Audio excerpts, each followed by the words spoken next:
Hello everyone, welcome to this video. এই ভিডিওতে আলোচনা করব module on introduction to C এর part 2 basic syntax and structure এই অংশের writing your first C program hello world এবং আন্ডারস্ট্যান্ডিং বেসিক সিনট্যাক্স। তো চলো শুরু করি। এই ভিডিওতে আমি অনলাইন কম্পাইলার ব্যবহার করব। সি অনলাইন কম্পাইলারের লিঙ্ক ডেসক্রিপশন বক্সে দেওয়া আছে। এটি একটি সি অনলাইন কম্পাইলার। তো কথা ছিল হচ্ছে আমরা হ্যালো ওয়ার্ল্ড লেখাটা প্রিন্ট করব। তো ঠিক আছে, আমরা কম্পাইলারকে বললাম যে কম্পাইলার তুমি হ্যালো ওয়ার্ল্ড, আচ্ছা এটা তো বুঝাইতে হবে, এই জন্য কোটেশন ইউজ করলাম যেহেতু আমরা এখন প্রোগ্রামার। এই যে কম্পাইলার তুমি হ্যালো ওয়ার্ল্ড এই লেখাটা দ্রুত প্রিন্ট করো। ওকে, দেন আমরা রান করলাম। তারপরে কম্পাইলার কি বললো যে না, এটা হচ্ছে একটা এরর, এটা আমার পক্ষে সম্ভব না। এই যে হ্যালো ওয়ার্ল্ড কোথা থেকে কি আসলো, এসব কোনো কিছু বুঝি না, হাজার হাজার এরর আসলো। এইভাবে আসলে কম্পাইলারকে বললে বা তুমি বললে যে আমি হচ্ছে এখন ইউএস প্রেসিডেন্ট, তারপরেও বললে যে রান ইট, মানে রান করো। আর না হলে কি করবা,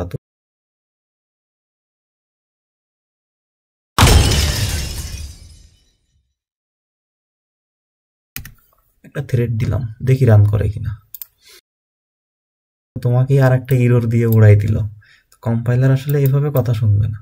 কম্পাইলারকে কথা শোনাইতে গেলে একটা সিনট্যাক্স ফলো করতে হবে। সি প্রোগ্রামিং ল্যাঙ্গুয়েজ লেখার একটা সিনট্যাক্স আছে, সেটা দেখি। এই যে জিনিসটুকু এখন দেখাচ্ছি বা এই যে জিনিসটুকু এখানে লিখলাম, এইটাকে বলা হয় সি প্রোগ্রামিং ল্যাঙ্গুয়েজের খুবই বেসিক একটা সিনট্যাক্স। এটা তোমাকে লিখতেই হবে, তোমাকে এটা ব্লাইন্ডলি লিখতে হবে। এটা কেন লিখতে হবে এর পিছনে অবশ্যই অনেকগুলো লজিক আছে, সেগুলো এখন জানা তোমার জন্য মুখ্য বিষয় না। এখন মুখ্য বিষয় হচ্ছে এই জিনিসটুকু তোমাকে লিখতে হবে, তোমার মুখস্থ করার কোনো দরকার নাই। এই জিনিসটুকু দেখে দেখে লিখবা। তারপরে এই কার্লি ব্রেস থেকে এই কার্লি ব্রেস, এইটুকুকে বলা হয় এই মেইন ফাংশনের বডি।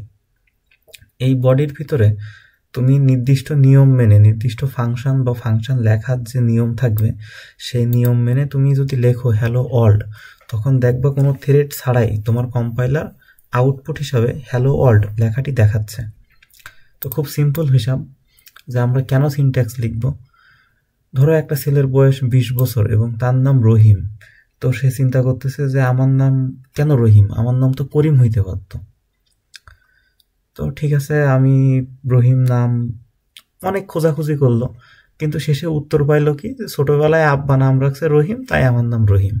তো ঠিক একই জিনিস সি প্রোগ্রামিং ল্যাঙ্গুয়েজের ধরো একটা আব্বা আছে, তো সে আব্বা হচ্ছে বলছে যে এই বেসিক সিনট্যাক্স ফলো না করলে সি প্রোগ্রামিং ল্যাঙ্গুয়েজ কাজ করবে না। তো এই জন্য আমাকে এই বেসিক সিনট্যাক্স ফলো করতে হবে। পরবর্তী ভিডিওতে বা তখন তোমরা জানতে পারবে যে কেন এই জিনিসগুলো লিখতে হয়। তো দেখি আমরা হ্যালো ওয়ার্ল্ড প্রিন্ট করি, যে প্রিন্ট এফ, অবশ্যই এটার তো একটা নির্দিষ্ট নিয়ম আছে, এগুলো নিয়ে আমরা পরবর্তীতে আলোচনা করব। চলো আমরা হচ্ছে হ্যালো ওয়ার্ল্ড লিখলাম। এই যে আমরা লিখলাম, দেখলাম যে প্রিন্ট এফ নামে একটা ফাংশন, সেখানে হ্যালো ওয়ার্ল্ড লিখলেই হচ্ছে কাজ করবে। ঠিক আছে, কাজ করালাম, রান করলাম, দেখো আবার এরর। কিন্তু কথা হচ্ছে এররগুলো খুব ধৈর্য ধরে পড়তে হবে। এখানে এররে পরিষ্কার বলতেছে যে লাইন 5 25 ক্যারেক্টার পজিশন, এখানে সে কিছু একটা আশা করে। কি আশা করে? একটা সেমিকোলন আশা করে।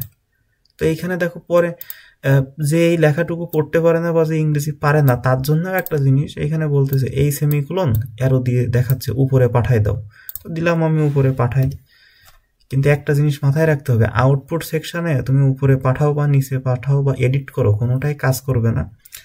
তোমাকে এটা করতে হবে, তুমি যেখানে কোড লিখছো, মানে যেটাকে সোর্স কোড বলা হয়, এই কোডটাকে কি বলা হয়? Source code.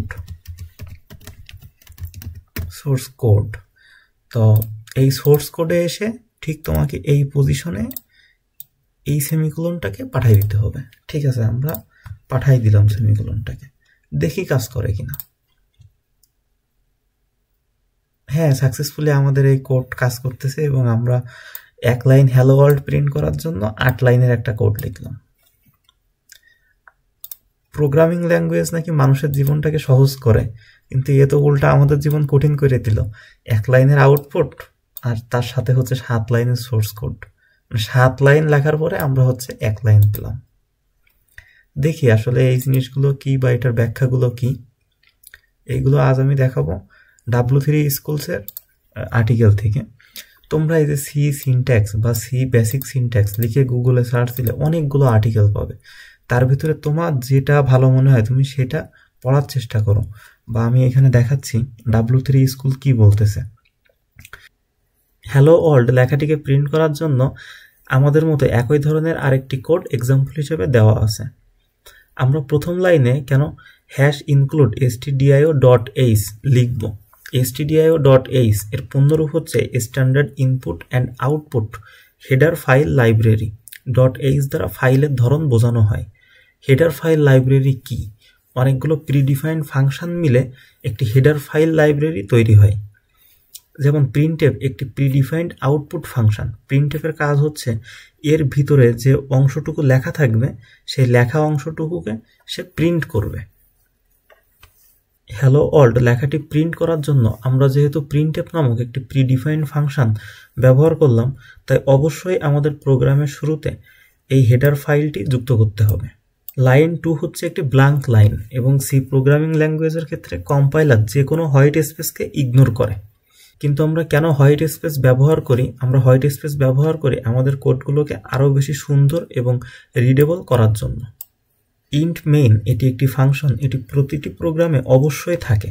এখান থেকেই প্রতিটি প্রোগ্রাম এক্সিকিউট করা শুরু হয় এবং এই কার্লি ব্র্যাকেট থেকে এই কার্লি ব্র্যাকেট পর্যন্ত এই অংশটুকুকে বলা হয় মেইন ফাংশনের বডি। মেইন ফাংশনের বডির ভিতরে যে প্রতিটি লাইন বা প্রতিটি ইনস্ট্রাকশন লেখা হয় এগুলোকে বলা হয় স্টেটমেন্ট এবং প্রতিটি স্টেটমেন্টের শেষে অবশ্যই সেমিকোলন ব্যবহার করতে হবে। সেমিকোলন ব্যবহার না করা একটি সমস্যা। সেমিকোলন ব্যবহার না করলে কম্পাইলার বুঝতে পারবে না যে এখানে এই স্টেটমেন্টটা শেষ, তখন কিছু খুঁজে না পেয়ে একটা এরর দেখাবে, ও আর পরের লাইন এক্সিকিউট করতে পারবে না। ফাইনালি লাইন 5-এ আমরা রিটার্ন 0 কেন লিখলাম? রিটার্ন 0 আসলে মেইন ফাংশনটা যে শেষ হয়েছে এটা কম্পাইলারকে বোঝানোর জন্য। এবং সবার শেষে অবশ্যই আমাদেরকে এই সেকেন্ড ব্র্যাকেটটি আবারও দিতে হবে। তোমাদের যে কোনো প্রশ্ন বা পরামর্শ নিচে কমেন্ট করতে পারো অথবা আমাকে ইমেইল বা ফেসবুকে জানাতে পারো। আমি সর্বোচ্চ চেষ্টা করছি একটি সুন্দর কন্টেন্ট তৈরি করার জন্য এবং খুব সহজে সি প্রোগ্রামিং ল্যাঙ্গুয়েজ শেখানোর জন্য। আশা করি লাইক, কমেন্ট, শেয়ার এবং সাবস্ক্রাইবের মাধ্যমে আমাকে মোটিভেট করবে। তোমাদের সবার জন্য শুভকামনা। দেখা হবে পরবর্তী ভিডিওতে। Happy programming.